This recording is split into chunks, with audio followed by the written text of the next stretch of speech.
जुड़े हुए हैं नीरज सहयोगी लगातार। नीरज, क्या कुछ हलचल देखने को मिल रही है मुख्तार अंसारी के निधन के बाद? नीरज मिश्रा लगातार हमारे साथ जुड़े हुए हैं। नीरज, फिलहाल क्या अपडेट?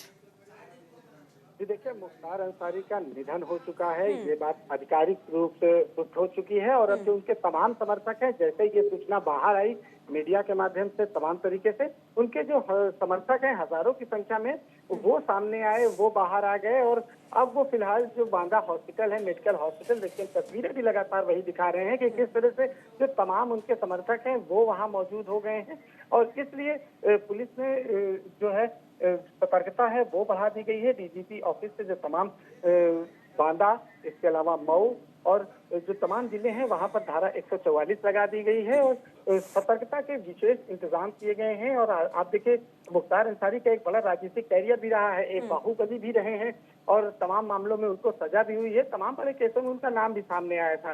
फिलहाल वो बांदा जेल में बंद थे और आज उनकी तबीयत अचानक खराब हुई, जिसके बाद आनन फानन में उन्हें तुरंत जिला हॉस्पिटल में भर्ती कराया गया और उसके बाद इलाज के दौरान उनकी मौत हो गई। कहा जा रहा है उनको दिल का दौरा आया था और अभी 2 दिन पहले भी यूरिनल इन्फेक्शन की वजह से उनको भर्ती कराया गया था, तब उनकी तबीयत ठीक हो गई थी, उन्हें वापस बांदा जेल भेज दिया गया था। लेकिन आज अचानक उनकी तबीयत खराब होती है और उसके बाद उन्हें जो हॉस्पिटल है वहां ले जाया गया और इलाज के दौरान देखिए नीरज, आपने जिक्र किया कि 2 दिन पहले भी तबियत बिगड़ी थी। बिल्कुल, मंगलवार को उनकी तबियत अचानक से खराब होती है, जिसके बाद उन्हें अस्पताल लेकर के जाया जाता है। उसी बार 14 घंटे वो आईसीयू में रहते हैं, कई सारे टेस्ट होते हैं। जब हालत ठीक हो जाती है तो मुख्तार अंसारी की तरफ से बयान सामने आता है, कहा जाता है कि जेल में उन्हें धीमा जहर दिया जा रहा है।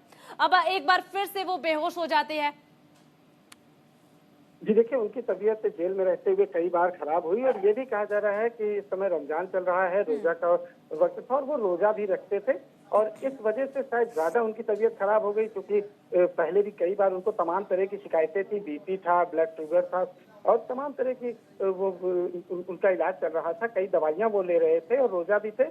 तो ये माना जा रहा है डॉक्टरों के हिसाब से अभी तमाम चीजें जो पोस्टमार्टम होगा उसके बाद सामने आएंगी, लेकिन इतना जरूर है कि उनकी तबीयत खराब चल रही थी, इसलिए उन्हें कई बार हॉस्पिटल में भी शिफ्ट किया गया था। अभी 2 दिन पहले भी उन्हें हॉस्पिटल ले जाया गया था, लेकिन वहां उनकी तबीयत ठीक हो गई थी। लेकिन अब एक बार फिर से उनकी तबीयत खराब हुई है और जिसके बाद उन्हें हॉस्पिटल जब ले जाया गया, तमाम तरह के इलाज किए गए, लेकिन उन्हें बचाया नहीं जा सका। अब जैसे ही ये खबर बाहर आई, उनके तमाम समर्थक जो कि हजारों की संख्या में हैं, वो इकट्ठा हो गए हैं और धीरे धीरे भीड़ भी बढ़ रही है। लेकिन जिला प्रशासन को अलर्ट पे रखा गया है, धारा 144 लगा दी गई है, जिससे किसी भी तरह की अशांत स्थिति न पैदा हो। हालांकि उनका पोस्टमार्टम भी बांदा मेडिकल कॉलेज में ही होगा।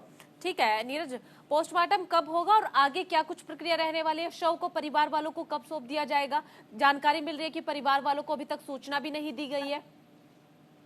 देखिए, परिवार वालों को सूचना दे दी गई है और जिसके बाद परिजन अब रवाना भी हो गए हैं और पोस्टमार्टम के बाद, जब भी पोस्टमार्टम होगा, चाहे देर रात होता है या कल सुबह होगा, परिजन के पहुंचने के बाद उसके बाद शव को परिजनों को सुपुर्द कर दिया जाएगा। ठीक है नीरज, फिलहाल प्रशासन की तरफ से क्या कुछ आधिकारिक बयान सामने आ रहे हैं? क्योंकि देखिए, देखा जाए तो मुख्तार अंसारी कोई छोटा मोटा चेहरा नहीं है। ऐसे में जो मुख्तार अंसारी के चाहने वाले हैं वो भी कम नहीं है। उनकी तरफ से हल्ला बोल भी किया जा सकता है, विरोध प्रदर्शन भी किया जा सकता है। जिस तरीके से बयान सामने आए, जेल अधिकारियों को लेकर के बयान दिए गए कि जेल में स्लो पॉइजन दिया जा रहा है, तो ऐसे में वो भी भड़क सकते हैं।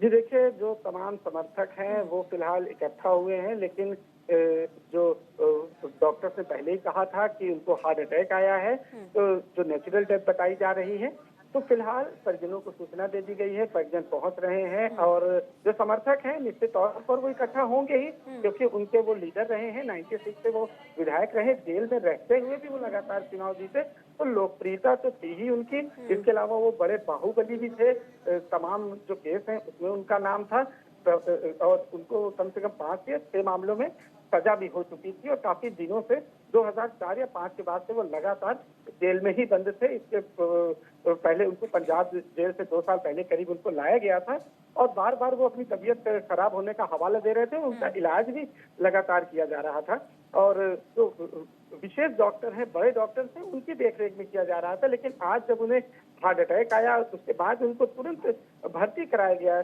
हॉस्पिटल में, लेकिन जो तमाम डॉक्टर थे वो उनको बचा नहीं सके और अब मुख्तार अंसारी की बांदा मेडिकल कॉलेज के हॉस्पिटल में मौत हो गई है। ठीक है, जेल अधिकारियों की तरफ से सतर्कता बरतने के निर्देश दिए गए हैं। कहां कहां पर पुलिस बल की तैनाती है, कौन कौन से जिले में धारा 144 लागू की गई है, इसे लेकर के कोई जानकारी आपके पास? अस्पताल को छावनी में तब्दील है तो वहां पर कितना पुलिस फोर्स तैनात किया गया? क्योंकि तस्वीरों में लग रहा है कि लाखों की संख्या में पहुंच चुके हैं मुख्तार अंसारी के चाहने वाले। जी बिल्कुल, देखिए तमाम जो उनके समर्थक हैं वो हॉस्पिटल में पहुंच गए हैं और चूंकि उनकी मौत हो चुकी है तो जाहिर सी बात है जो भी जानने वाले हैं, जो भी कौतूहल है जिनके मन में, वो भी पहुंच रहे हैं। तो तमाम लोग ऐसे पहुंच रहे हैं जो मुख्तार अंसारी के समर्थक थे, उनको जानने वाले थे या उनको मानने वाले थे। तो फिलहाल बांदा जेल में और बांदा क्षेत्र में वहां पर धारा 144 लगा दी गई है। तमाम पुलिस फोर्स का डिप्लॉयमेंट कर दिया गया है। इसके अलावा मऊ, जहां से वो लगातार विधायक रहे, वहां पर धारा 144 लगाई गई है और साथ ही साथ गाजीपुर जो उनका क्षेत्र रहा है वहां पे भी धारा 144 लगा दी गई। ठीक है नीरज, बहुत बहुत शुक्रिया आपका तमाम जानकारी साझा करने के लिए। तो देखिए, डीजीपी ऑफिस की तरफ से सतर्कता बरतने के निर्देश दिए हैं। अब माफिया मुख्तार अंसारी की निधन की जैसे ही सूचना मिलती है तो अस्पताल को छावनी में तब्दील, कई जिलों में धारा 144 लागू कर दी गई।